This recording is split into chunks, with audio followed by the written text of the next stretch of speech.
철저하게 수사를 해서 진정 의혹이 없도록 작성해 나가겠습니다. 국방부 보통군사법원은 공군 부사관 성추행 사건 피의자 장모 중사에게 구속영장을 발부했습니다. 피해자한테 미안한 마음 안 드시는지. 혐의 인정하세요? 죄송합니다. 미안한 마음 두 번도 없으세요? 예, 어제도 저희가 전해드렸죠. 2주 전에 발생한 공군 부사관 사망 사건. 고인은 3월 초, 그러니까 3개월 전에 성추행을 당하고 그 사실을 바로 군 당국에 신고했는데요. 그동안 제대로 조사가 이루어지기는커녕 오히려 은폐와 회유, 압박, 또 2차 가해에 시달리다가 결국은 극단적인 선택을 한 겁니다. 어제 서욱 국방부 장관은 유족들을 직접 만나서 철저한 수사를 약속했고 가해자는 구속이 됐습니다. 실은 저희가 이 부사관의 부모님을 직접 연결할 계획이었는데 어제 빈소에서 쓰러지셨습니다. 아무래도 상황이 여의치 않은 것 같아서 오늘 유족 측의 대리인 김정환 변호사를 연결해서 자세한 얘기 직접 들어보죠. 변호사님 나와 계십니까? 네, 안녕하십니까. 김정환 변호사입니다. 예, 그 고인의 어머님이 어제 장관하고 면담을 하다가 쓰러지신 건가요? 네, 면담 직후에 쓰러지셔서 네, 병원에 그대로 입원하셨습니다. 네. 아이고, 지금 건강은 좀 괜찮으세요? 뭐 많은 분들이 걱정해 주셔서 지금은 조금 괜찮아지신 것으로 알고 있고 예. 하지만 지금 뭐 병원에 있으실 상태는 아니어서 아마 가족 중 일부 다른 이모 댁에 아마 가신 것으로 그렇게 알고 있습니다. 그 강제추행 당시를 담은 차 안 블랙박스, 그걸 경찰이 입수하고 어제 가해자 구속할 때 그게 증거로 쓰였다 이런 이야기가 있던데 맞습니까? 제가 알기로는 일단 그 블랙박스 영상 자체는 피해자가 직접 사건 직후에 입수해서 경찰에 제출한 거고요. 그리고 아마 당연히 주요한 증거 중에 하나였기 때문에 검찰이 영상 실질 당시에 그것을 증거로 제출했을 것이라고 생각하고 있습니다. 그렇죠. 그 저는 좀 이상한 것이, 이해가 안 가는 것이 그 차 안에서 벌어진 일을 담은 블랙박스라면 상당히 명백한 증거 아니겠습니까? 네, 그렇습니다. 네. 그러면 군 검찰로 바로 송치시키고 구속영장 발부까지 일사천리로 바로 됐을 것 같은데 이게 어떻게 이렇게 3달씩이나 걸린 건가?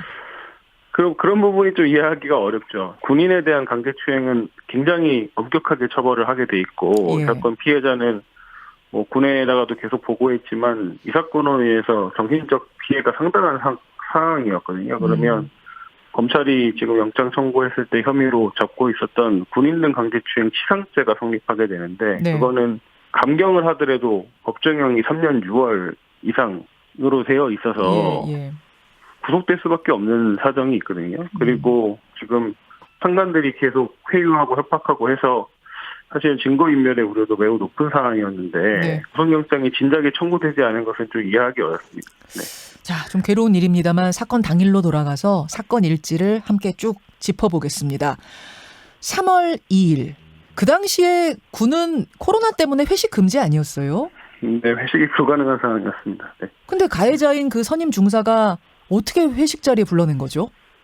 그러니까 이 사건 자체의 심각성도 그 부분에 있습니다. 회식이 사실은 전면적으로 금지되어 있는 상황이었는데 이게 뭐 군 내부의 결속을 다지기 위한 공식적인 회식 자리도 아니고 지금 이 사건의 주요 피의자가 될 인원이 본인의 개인적인 용무를 하면서 피해자를 지금 근무를 바꿔가면서까지 회식에 참여하라고 지시한 사안이기 때문에 지인 개업식이었다면서요, 그날이. 예, 그렇습니다. 선임 중사의 지인 개업식에 와라. 근무 야근인데 야근도 바꿔서 와라 이렇게 된 거예요? 네, 그렇습니다. 예. 와. 회식에 참여를 시키기 위해서 근무를 바꾸게 지시한 겁니다.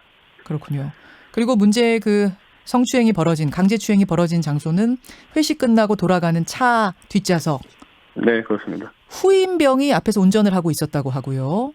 네. 예. 피해자가 뭐 이 신고를 망설이거나 그런 게 아니라 바로 다음날 신고했더라고요. 뭐 공식적인 신고도 바로 다음날 있었고요. 그 사건 직후에 선임에게 전화해서 이 사건 피해를 알렸기 때문에 아마 정상적인 절차대로라면은 지금 군에서 지휘관까지 바로 알 수밖에 없지 않은 상황이었나 그렇게 생각하고 있습니다. 네. 지금 그 경위는 뭐 어디까지 알았는가, 어느 시점에서 알았는가 경위는 조사하고 있겠습니다만 우리가 합리적인 선에서 생각할 때 이렇게 공식 신고가 들어갔다면 아마 그 군의 최상부까지 올라갔을 거라고 보세요. 네, 지휘관까지는 일단 보고가 됐을 거라고 생각하고 있습니다. 예. 네. 근데 제가 지금 날짜별 일지를 보고 있는데요.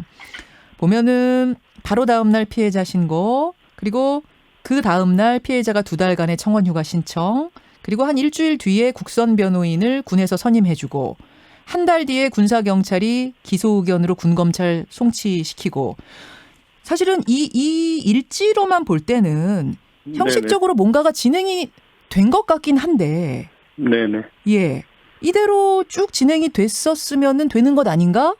실제로는 어땠던 겁니까? 그러니까 이제 사실은 매뉴얼대로 진행이 됐고 그 일지에 따라서 피해자가 충분한 노력을 받고 보호를 받았다면 네. 이 사건 이렇게 비극적인 사고가 일어나지 않았을 거라고 생각을 합니다. 지금 국선 변호인에 대한 조력 이야기가 계속 나오고 있는데 네. 지금 피해자는 변호인에 의한 조력을 받지 못했다고 사실은 호소한 정황이 있고 그리고 지금 분리가 돼서 보호받았다라고 얘기하고 있지만 사실은 그 사이에도 지금 남자친구까지도 이 사건 회유를 받았기 때문에 지금 신고가 다음날 됐는데 예. 그 보고하고 나서 만 하루 동안 사실은 회유를 받은 사실이 있고요. 그 회유의 회유에 대해 내용은 어떤 식이었대요? 이 사건으로 인해서 신고가 이루어지면 회식 때문에 여러 사람이 다칠 수 있다. 그런 내용의 회유가 있었던 것으로 알고 있습니다. 그럼 그 지인 개업식장에 도대체 몇 명이 간 겁니까? 저희가 파악하고 있기로는 방역수칙을 위반한 상황이라고 보입니다. 전체 참여 인원은 5명이 넘었던 것으로 알고 있기 때문에 그 자리에 일단 방역수칙 어긴 그 자리에 불러냈고, 근데 그렇게 되면 그것들이 이게 다 들통이 나 버리니까 이게 그때부터 회유가 들어간 게 아닌가라는 의심도 하게 되네요. 네, 그게 합리적인 의심이라고 생각이 듭니다. 왜냐하면 일단 지휘관 자체도 지휘 책임이 있을 수밖에 없기 때문에 지금 그 사건 피해자의 신고가 이루어지면 사실은 부대 전체에 문제가 될 수 있다고 생각이 듭니다. 예. 남자친구도 이제 군인으로는 알고 있는데 어디 근무하고 있었어요? 같은 부대에 근무하고 있었습니다. 예. 같은 부대입니까? 네네네. 같은 부대에 있는 그 남자친구한테는 뭐라고 압박이 들어간 거예요?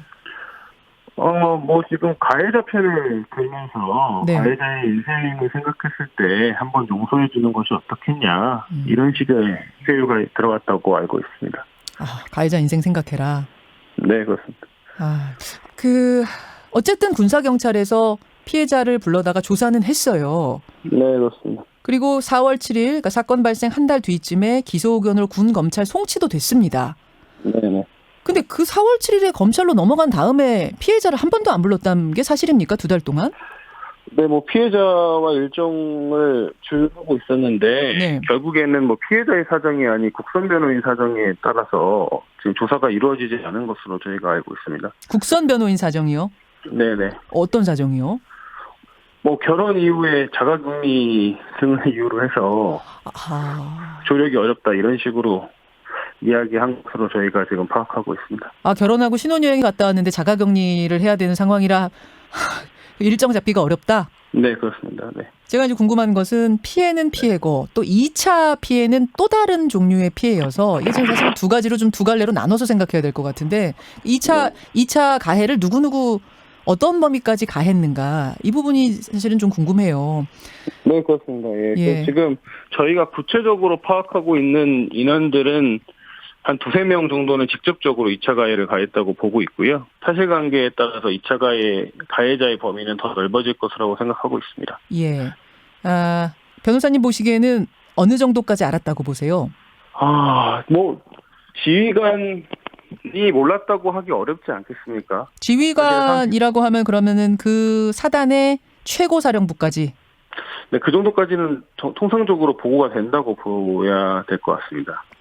가족들은 이 돌아가는 상황들을 전혀 모르고 계셨던 건가요? 이 피해자가 속으로 그냥 다 삭히고 있었던 건가요?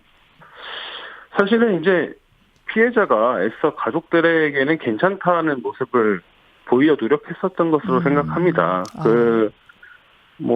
어머니께도 나 죽고 싶어 이런 얘기를 했지만 뒤 이야기에서는 아니야 그래도 난 죽지 않을 거야 걱정하지 마 이런 얘기를 해서 어머님은 사실은 믿고 싶은 부분만 믿으셨다는 거예요. 뭐 한순간에 두 가지 정반대의 이야기를 하지 않습니까? 그러면 어머니 입장에서는 따님이 이렇게 극단적 선택을 하지 않을 거라고 생각하는 게 합당한 이해인 것 같고 그런 부분에 대해서 부모님도 많이 자책하고 계십니다. 네. 지금 어머님이 굉장히 힘들어하신다고 제가 들었어요. 뭐 네, 그렇습니다. 네. 마음이 아프네요. 지금 이 변호사님이 돌아가는 상황을 쭉 봤을 때 일단 시작은 회식 자리가 허용되지 않은 회식 자리였기 때문에 그걸 감추려고 하는 데서부터 시작이 됐을 것 같다라고 말씀을 하셨고 짐작하기에 네네. 그 후에 이렇게까지 사건이 커지는데도 계속 감추려고 했던 거는 이거는 뭐가 이유라고 보세요? 어찌됐든 지금 뭐 분기관과 관련된 엄중한 사안 중에 이러한 중대한 범죄가 일어났기 때문에 네. 그 점에 대해서 지휘부를 비롯해서 어쨌든 밝혀지는 것이 상당히 부담이 됐을 가능성이 있기 때문에 그러한 점에 따라 지금 은폐가 있었던 것이 아닌가에 대해서는 조금 수사가 필요할 것으로 보입니다. 보면은 5월 18일에 다른 부대로 전속이 됩니다. 이제 분리 조치가 됩니다. 근데 거기서도 관심병사 취급을 받고 굉장히 괴로워했다, 피해자가. 어떤 일들이 벌어졌다고 합니까?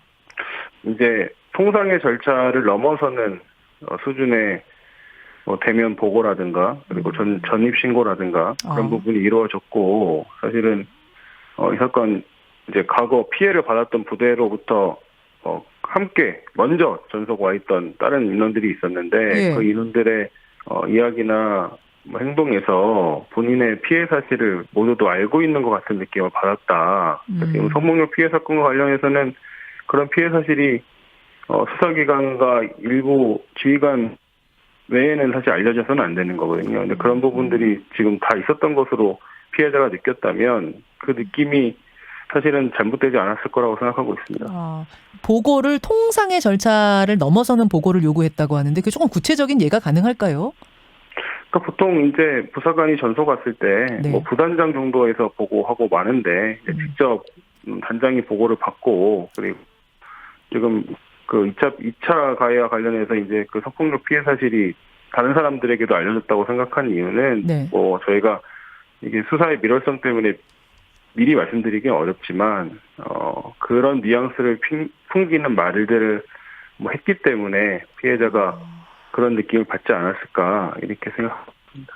지금 뭐 청와대에서도 관심을 가지고 있고 정치권에서도 철저한 수사와 책임자 처벌을 촉구하고 있기 때문에 이렇게 유야무야 되진 않을 겁니다. 반드시 이 사건 확실한 수사와 처벌, 대안까지 마련이 돼야겠습니다. 변호사님, 이 가족분들 잘 위로해 주시고요. 오늘 아침 귀한 말씀 고맙습니다. 네, 감사합니다. 공군 부사관 사망 사건의 유족 측 대리인입니다. 김정환 변호사였습니다. 김현정의 뉴스쇼는 청취자 여러분의 참여로 이루어집니다. 트위터, 페이스북, 레인보우 게시판, 그리고 단문 50원, 장문 100원의 유료 문자 샵 1212, 우물정 1212 통해 참여하실 수 있습니다. 김현정의 뉴스쇼, 여러분과 함께 만듭니다.